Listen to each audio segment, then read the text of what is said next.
Hello, it's Sonia here, The Pretty Stitch. Welcome to my channel. If this is your first time joining me, I'm so happy to have you here. So today is Tuesday, and that means it's Tunisian Tuesday.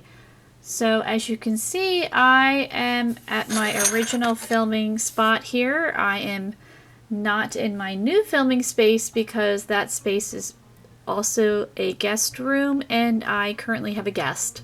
So I had to go back to my old filming space, which is in my bedroom at my desk, which I prefer to use my desk for other things, but that's okay.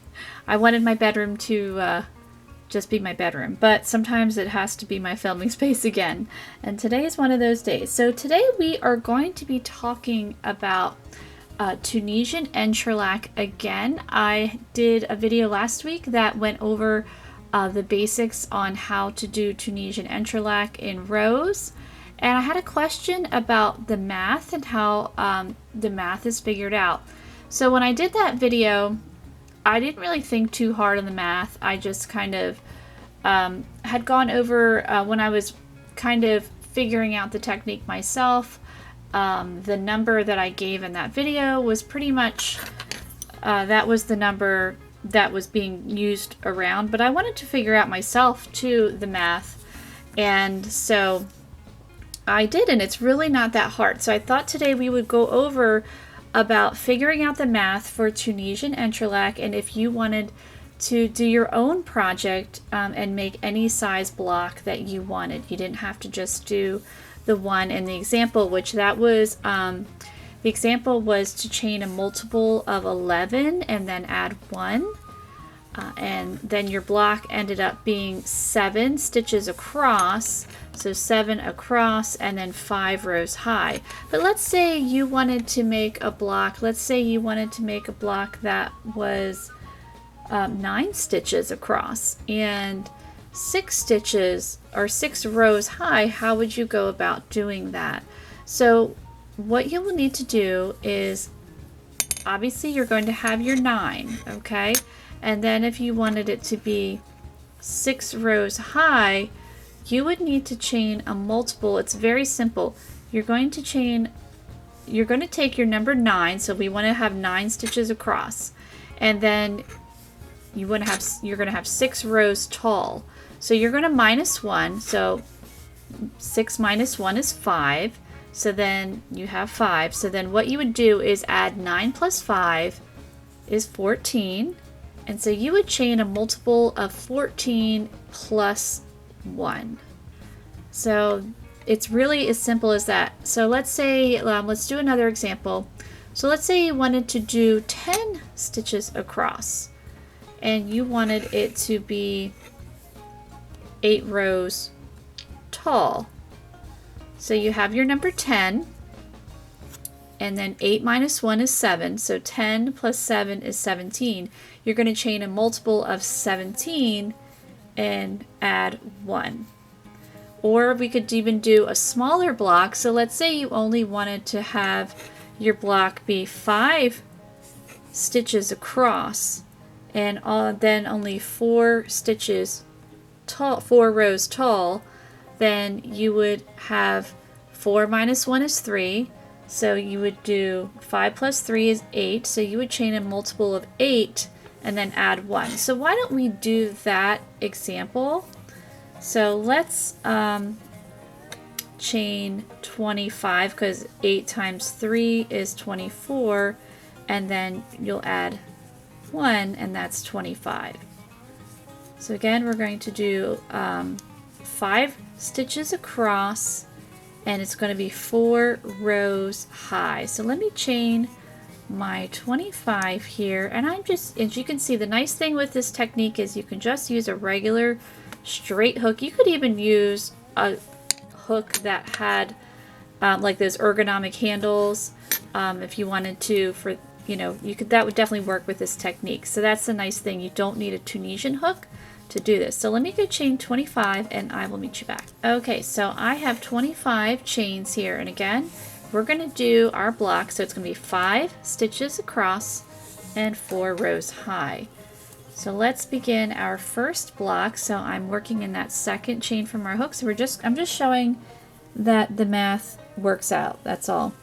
So I'm just pulling up loops until I have 5 loops on my hook.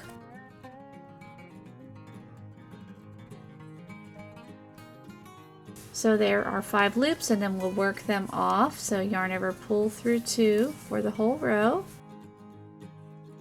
So this is our first block, and then we're going to pull up our loops.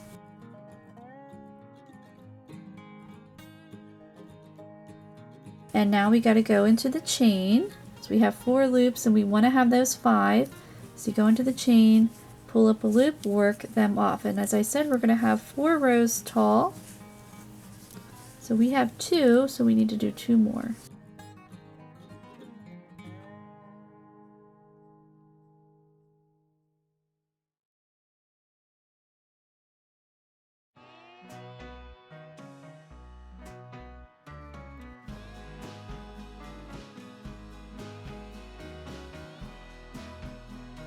So there are 3 rows for our last row.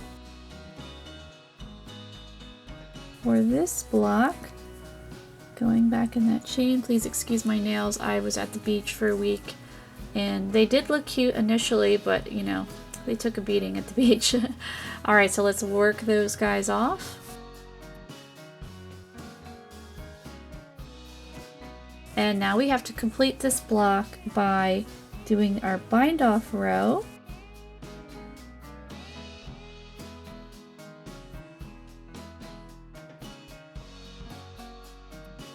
And we're going to go into that chain, pulling up a loop. So we have our first block complete, 5 stitches across, 4 rows tall. So now we're going to keep going. So I'm going to pull up my loops till I have 5 on my hook here.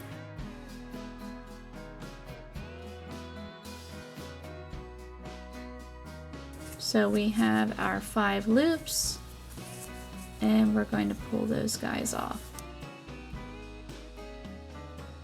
And we're just going to work our block like we did here. And we're going to do that across our chain. So just checking to make sure our math is correct.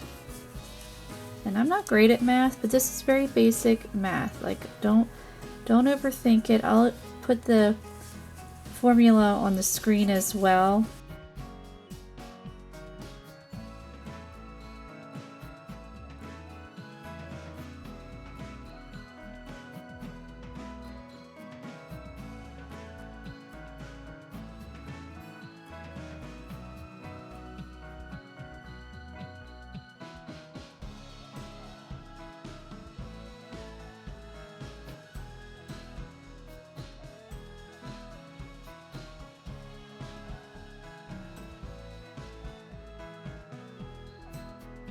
Okay, so this is my last block. I have my 4 rows that I made. So now I need to do my bind off. And then we should have just 1 chain left. And then our math. So there it is. I have 1 chain left. It's a little bit loose, but she's there.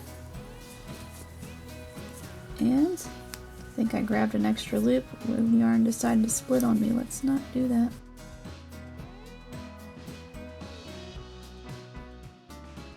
And there we go. So our math was correct.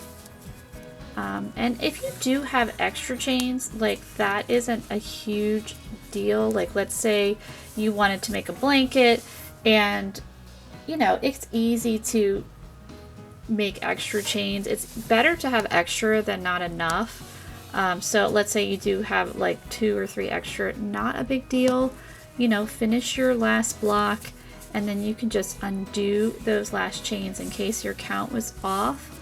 But that is how you do the math. So just to recap, so I wanted to have 5 stitches across and 4 rows tall. And what I did is I had my number 5 and my number 4. So 4 minus 1 is 3. 5 plus 3 is 8. So that means you chain a multiple of 8 and then you just add 1. And you can plug that formula in for however, large of blocks that you want. If you wanted to. So the example that I did in the tutorial, which I'll place a link for that, so that was a multiple of 11 plus 1. So we had 7 stitches across and we had 5 rows tall. So 5 minus 1 is 4, 7 plus 4 is 11. So you would chain a multiple of 11, which I said in the video, and then you add 1. So that's how we came up with that multiple. So again, that is just how you do the math. There is a lot of math involved in crochet, but it's basic math. I'm not great at math, but I can do this math, and you can too. So I hope you enjoyed this video, and if you did, please like and subscribe, and thank you so much for watching.